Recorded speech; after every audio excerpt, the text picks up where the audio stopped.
two of the technological advances that changed the face of warfare during World War I were the machine gun and the use of the airplane in combat. And during the war, it was only a matter of time before attempts were made to bring these two technologies together and mount a machine gun on an aircraft. Now note that the earliest forms of air-to-air combat consisted of passengers shooting at each other with pistols and rifles. Now the greatest challenge to adding a machine gun to a plane was, of course, the propeller at the front getting in the way of a front-mounted machine gun. Now some planes went ahead and did this, and the pilot relied on sheer dumb luck that not enough bullets would strike the propeller to do much damage.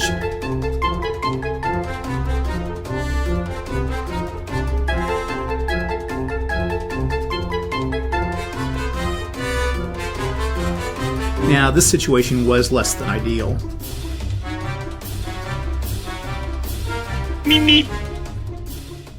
Several solutions were proposed. Early in the war, the machine gun was mounted facing backwards, though this required a second gunner. Underpowered pusher aircraft with rear propellers were also tried, but these aircraft were particularly vulnerable to rear attacks. Finally, armored propeller blades with metal deflectors to keep them from getting destroyed were also tried, though they tended to lessen the propeller's efficiency, and they placed undue wear on the engines. The ultimate solution, however, was to mount a forward-facing gun and attach some sort of gear to the spinning drive shaft that would fire the gun when the propeller was not in the position where the bullet would hit it. Now, a number of designs were proposed, but it was ultimately young aircraft designer Anthony Fokker who was able to produce a reliable synchronization gear that could be put into production. Now, Fokker's research was complicated by inaccuracies in the engine, the gear, and the gun itself, also discrepancies in ammunition, and the fact that as the RPMs of the engine changed, so would the rate of fire. So early pilots had to monitor their tachometer as well as their target when they were attempting to accurately shoot down a foe, all while not being shot down themselves. Now, all of these challenges combined to produce more of a spread of hits when the armaments were fired. Now, the best workaround of this was to get the guns to fire at an interval where the bullets would be in a 90-degree position from the propeller. Now, remember also that you have to take into account the time it takes for the bullet to travel from its fired casing to the physical plane of the propeller. So the way this works is that a cam is placed on the drive shaft of the propeller. And when it goes around, it's going to push on a cam follower, which is here in gray, and then that will in turn push on this green push rod, which has a spring on it which moves it back and forth. The push rod is then connected to a coupling piece. The coupling piece pushes on the trigger, and then the trigger will fire the machine gun. So this means that normally the machine gun would fire one shot for every rotation of the propeller. However, the coupling piece uses a spring to keep it from firing the trigger on each rotation. And to get this whole system to work, the pilot has to push down on a trigger lever, and when that does it, it engages the coupling piece, which then engages the trigger, which then causes the machine gun to fire with each propeller rotation. Now, the first fighter aircraft to be outfitted with such a gear was the Fokker EI, which German ace Kurt Wengens used to shoot down a French plane on July 1st of 1915. Now, these Fokker Eindeckers enjoyed air superiority for a little over a year until the arrival of the French Nieuport 11 and the British DH-2 in the fall of 1916. Now, both of these Allied planes had better maneuverability than the Eindecker, and the DH-2 worked around the problems of the machine gun by using the pusher engine, and the original Nieuport 11 mounted a Lewis machine gun on top of the wing that fired outside the radius of the propeller. In April of 1916, the British had gotten their hands on an intact synchronization gear when a German pilot mistakenly landed his plane on an Allied airfield, though it did take them a number of months to develop a copy that could be placed in fighter planes. And by the end of the year, various layouts of the engine, synchronized gear, and propellers were beginning to appear in Allied aircraft. By the end of the war, both sides were beginning to experiment with electrical and hydraulic synchronization systems, though these didn't see any sort of usage in the field. And after the war, the change from the cable brace wings to cantilever wings finally solved the problem by allowing the designers to place the guns within the wings themselves, though they still needed synchronization as the pilot needed to concentrate their fire with a pair of wing-mounted guns. Now, Dogfight was produced by Milton Bradley as part of their American Heritage line, and it was published in 1962. The artist is Charles H. Hubble, but the designer is uncredited. It's interesting because it's one of the first card-driven war games out there, and this game is badly in need of being reintroduced to a new generation of younger wargamers. Now, the rules are pretty simple on this. It's generally either a 2 or a 4-player game. The object of the game is to shoot down all the opponent's planes, and in each turn, they can take their planes off from the airfields and put them in flight. They can move or they can engage in a dogfight. Players alternate turns, and they throw dice to decide who goes first. Each player in his turn may place one plane in flight. In other words, they're taking off from each of their squadrons, and then they can move them. And since a player has 2 squadrons, they're allowed 2 of their own planes in flight at any time. However, they can place one in flight if they so desire. Now, to put a plane in flight, you place it on the plastic stand, and you put the stand on the landing square the plane came from. And the color of the stand matches the squadron color, and it identifies the squadron it belongs to. And only one plane from any squadron can be put in flight at any one time. Now, whenever a plane is put in flight, the player takes the top 4 cards from his squadron card deck, and he places them in the in-flight opening in the card holder that they have. The owner of the plane can then examine these cards, and these are kept secret from the opponent. In their turn, the player throws 2 dice, and the spots on the die determine the number of squares the plane can move. Now, plane moves from square to square. They move forwards, backwards, or sideways, but they can't move diagonally. And a plane can turn any direction they like without taking any movement points. So if a player has 2 planes in flight, then they move one plane, the number of squares is shown on one die, and the other plane is shown on the number of the other die, and they can decide which plane they want to move which. Now, if a player has only one plane in flight, then they can choose to move either of the 2 numbers thrown on the dice. And a plane must move all of the squares shown on the die, and they can't move back and forth between the same 2 squares during a move. Now, it is permitted for a plane to come onto the same square it started from, as long as it's used up all the spots on the die and it didn't move back and forth between any 2 squares next to each other. And as I said before, you can change facing as you like. However, you can't face the plane in a diagonal direction. Now, the facing is important in dogfights. The front of the plane is where the plane's propeller is, and also its guns. Now, only one player can occupy a square at a time, and planes may not move through a square containing another plane, whether it's their plane or an enemy plane.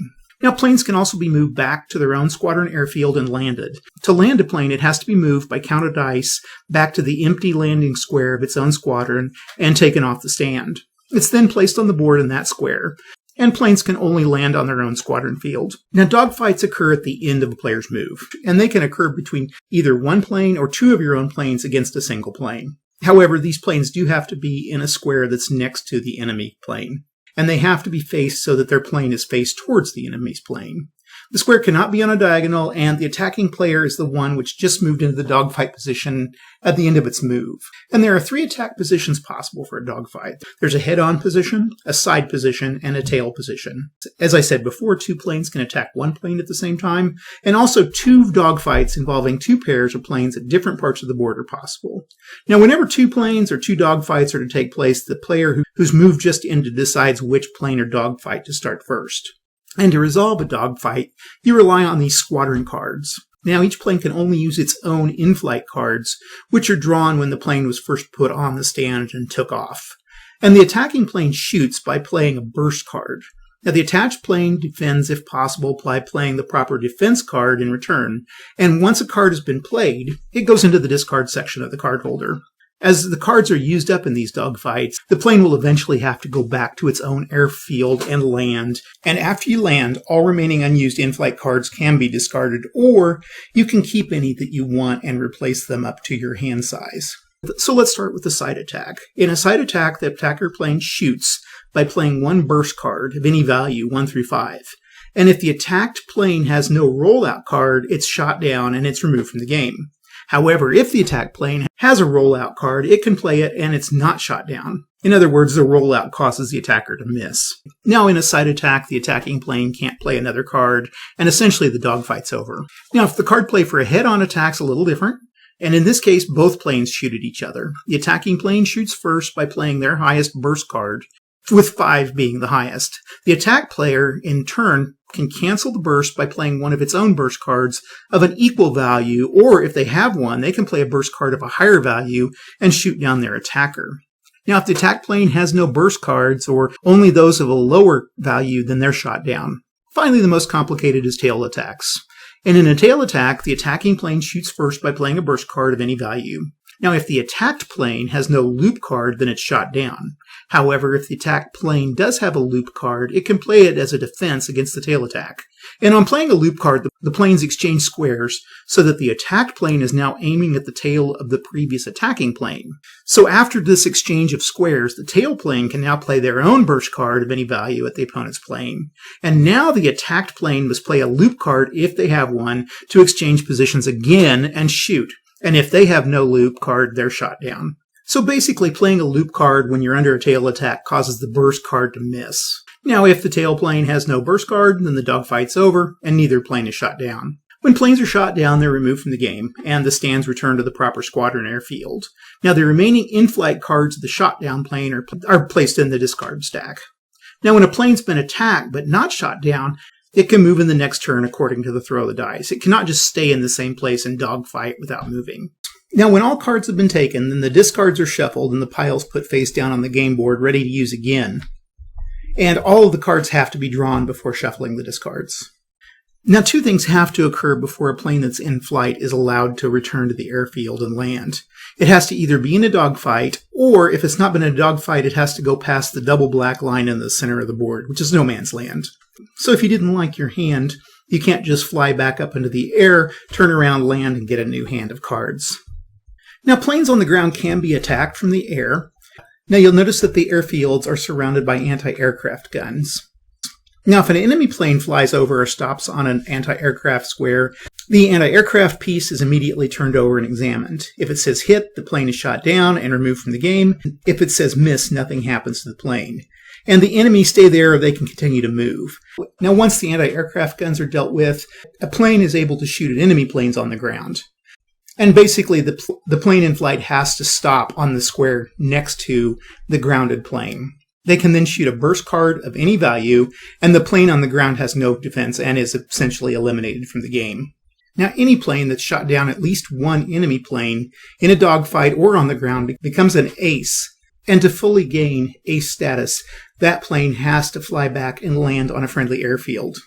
Now, once they land on an airfield, they're upgraded to the ace status, and they can now have a hand of 6 cards. If they shoot down another enemy plane, then they can return to a friendly airfield and become a double ace. And at this point, they get a hand of 8 cards.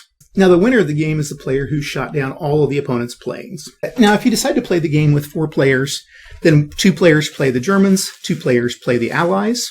Then each set of partners throws 1 dice in their turn to determine who goes first during the turn. Now, if one partner's lost all of their planes, the other can give them one of their own from their squadron. And if there's only 1 plane left on a side, then the partner without a plane is simply out of the game. And the winner is that team who shot down all of their opponent's planes. A couple notes on strategy. The squadron cars are designed so that the head-on attack is the most dangerous position for an attacking plane. The side attack is the safest, but also the easiest to defend, and the tail attack is usually the most successful, since there are fewer loop cards in each pack. It's also a good idea to try to keep track of the cards played to get a better idea of what position of attack would be the most likely to succeed. Attacking planes on the ground is kind of risky because of the anti-aircraft guns and also the distance that the plane has to go to get back to safety of their own squadron. However, it may be wise to try to eliminate an ace plane while it's defenseless on the ground. Also note that proper position at the ends of the board can be helpful in strategy. For example, if a plane has no loop cards, it could line up its tail at the end of the board so no enemy can attack from its rear. Okay, we're going to play American Heritage Dogfight. And I've gone ahead and set everything up here. I've got the 10th Axis Jagdstaffel down here, or up here. Got their cards drawn, got their anti-aircraft. And then I'm going to play the 94th Squadron down here, same situation.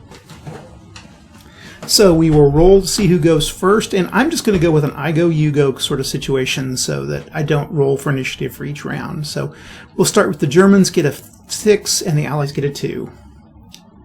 So Germans get to go first. We roll 2 dice and get a 3 and a 2. I think I'll bring both aircraft up into the air.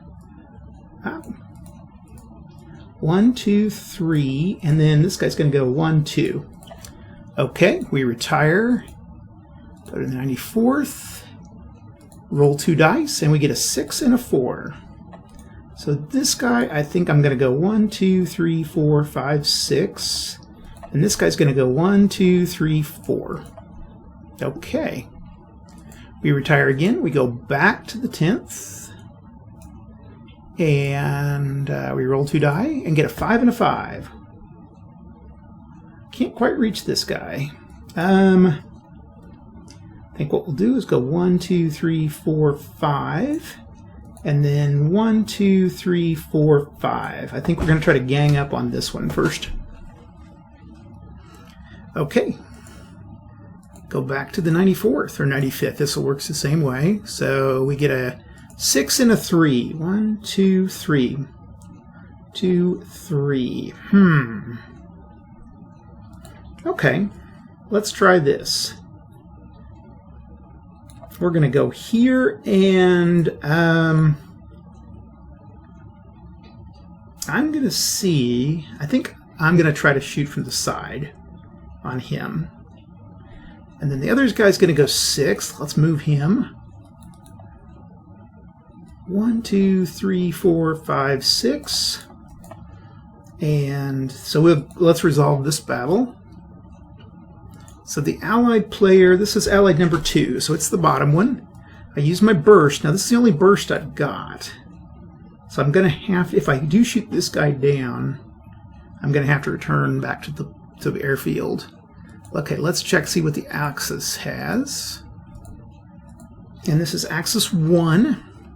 And he does not have a barrel roll. So this guy is shot down.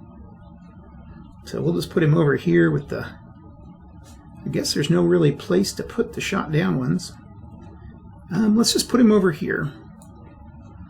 And we'll put our cards down here on this squadron. Okay, and then this guy, we can take his hand away because he's gone. And then this guy gets to be an ace. Now he doesn't become an ace until he gets back. So we are going to go ahead and go 95th, and we'll go ahead and give him a little ace marker there. So he won't get his 6 cards till he goes home. Okay, that is it for the Allied. Let's go with the Axis. Axis player rolls 2 dice and gets a 3 and a 1. 1, 2, 3. Can't do much there. 1, 2, 3, or a 1. We can rotate and... No, I can't do much there. We'll go 3 there. And we'll bring this guy out with a 1. So number 3, we need to give him some cards. 1. Actually, I'm guessing since he's number 3, I'm going to move number 2 up. 1, 2, 3, 4. That's plane 2 and plane 3. 2, 3, and 4. Okay, so they're both activated.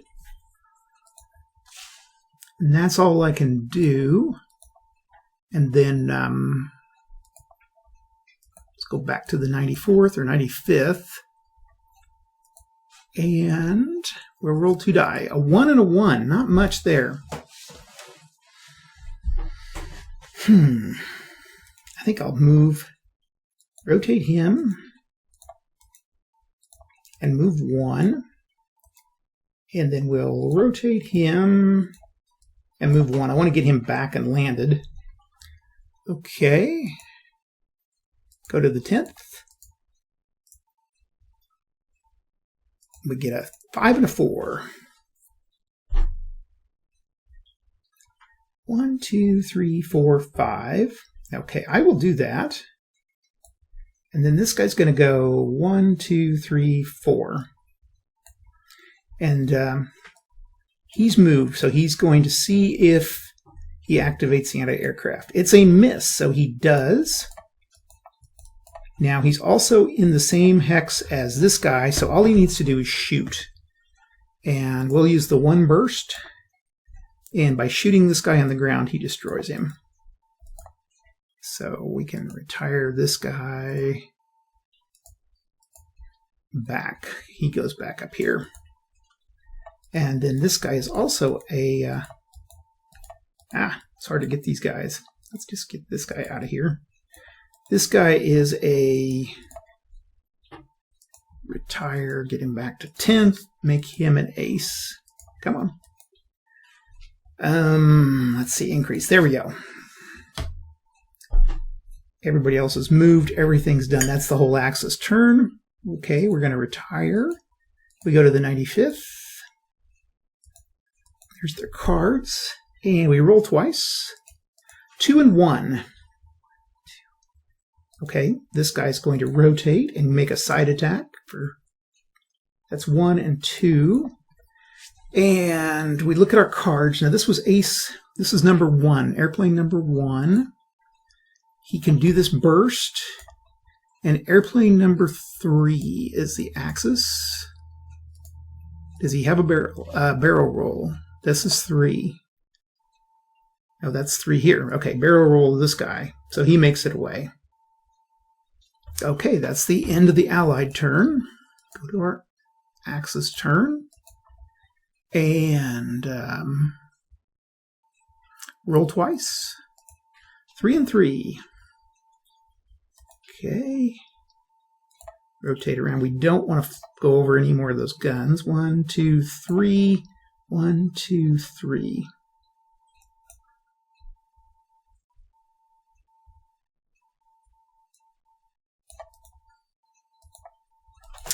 Okay. Go to the allied turn.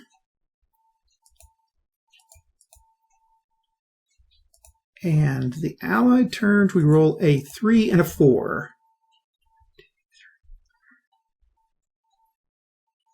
Let's see. This guy's still got a... That's number 2. Oh, no, he doesn't have anything. Okay, 1, 2, 3, 4. And then this guy can go 1, 2, 3, and he's going to try to attack from behind. Okay, so this guy attacks behind with a 1 burst. And let's check out and see what our Axis guy does. The German player has a loop. Or is this number 3? Yeah. No, that's number 2. Number 3 here is the loop. Okay. So essentially he moves.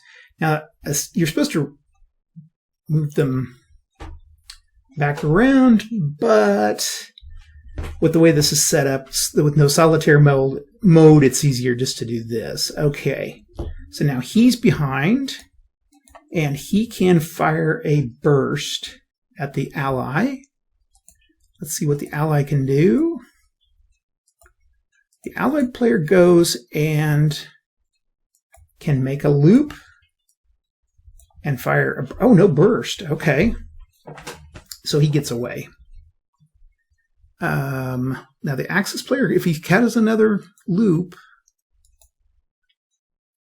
the Axis player does not. He's got a burst. This is 3, so he just has that burst. Okay. And I forget, that was the, okay, that was the allied player. So now the Axis player goes. We get a 3 and a 5. Okay. 1, 2, 3, 4, 5. And he's going to land. I'll get rid of that burst. He's not an ace, but he gets 4 cards. 2, 3, and 4. Okay, and then the other guy got a 3. Oops. 1, 2, 3. Okay. That was it for Axis turn. We go to the Allied turn. And the Allies roll a 1 and a 1. Not much, okay? 1 and 1. And we will rotate him. Go back to the back to the Axis turn. Get a 1 and a 3. 1, 2, 3, and then this guy's going to go ahead and hit the skies with a 1. Okay, go to the 94th. Go to the Allied turn. We get a 1 and a 6. 6. Okay, he's going to go ahead and land with that 1.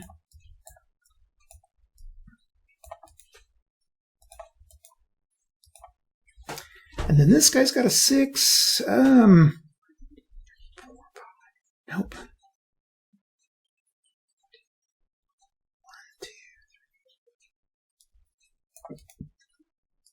There's our 6. Okay, and then that was number 2. He's got a barrel roll. Let's get rid of that.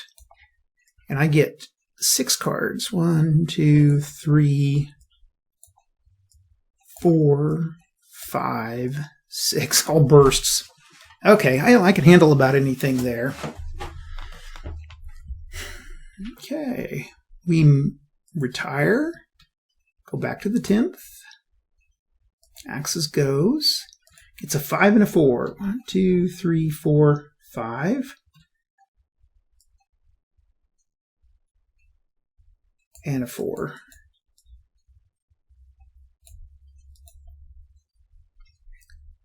Okay. Ended up drawing from both those stacks. That's okay. Okay, we go to retire, go to the 94th or 95th. And we roll twice. We get a 5 and a 6. We want to move this guy 1, 2, 3, 4, 5, and this guy's going to go 1, 2, 3, 4, 5, 6. And we'll rotate him 180.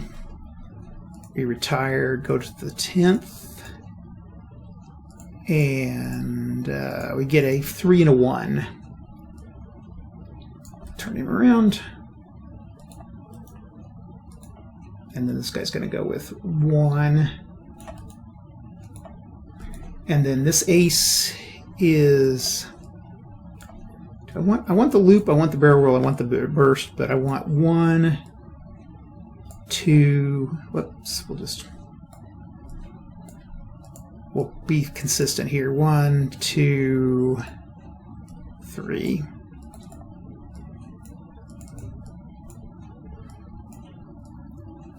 Kind of want to stack those cards a little better. Okay, that works. Okay, so our ace is there. Let's see, did I move? I moved everybody. Okay, we can retire. Go back to the 94th. We roll a 1 and a 2. 1, 2, 1. And let's rotate him. And 2, 1, 2.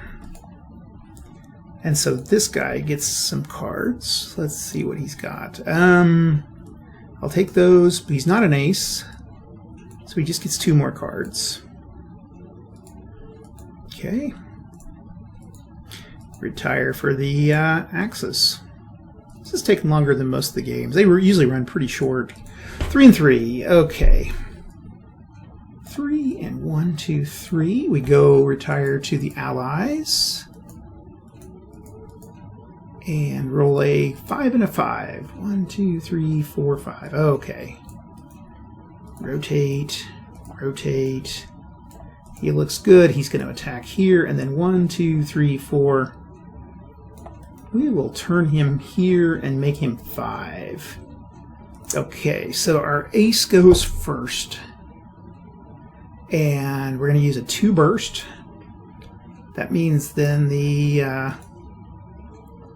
guy from the 10th goes, the Axis goes, and this is the non-ace, and he does not have a barrel roll. So he's shot down. So now this guy's a double ace.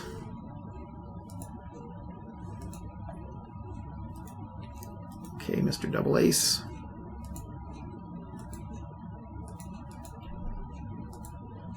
And let's make him a increase there. Oh, okay. It's got a little guy there. That's fine. Okie doke. We retire back to the Axis. The Axis have 1 plane left.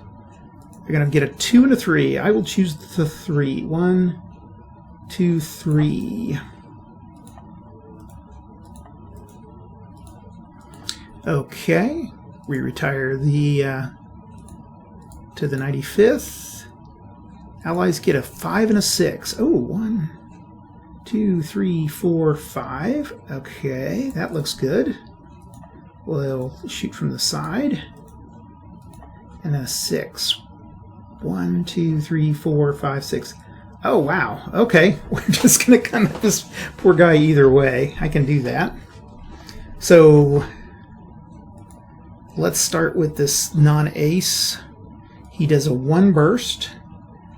And the Allied gets a... or the Axis has to get a roll, which he does. But what's going to happen is my other guy from the 95th is going to use a burst, the double ace, and then this Axis guy will be shot down because he does not have a barrel roll to get out of that. So anyway, that's game. It's pretty easy. I think the loops are kind of fun. I don't know, the whole thing is pretty fun. It would be better with maybe a few more cards and a little more detail, but all in all, I really like this little game. It's neater. I had a friend in high school, or actually grade school, that used to have a physical copy of this, and we used to play the heck out of it. It's really cool with the little plastic planes and the stands and everything. So anyway, that's what I got this week. I sure appreciate you guys watching, and we will talk to you later. Bye.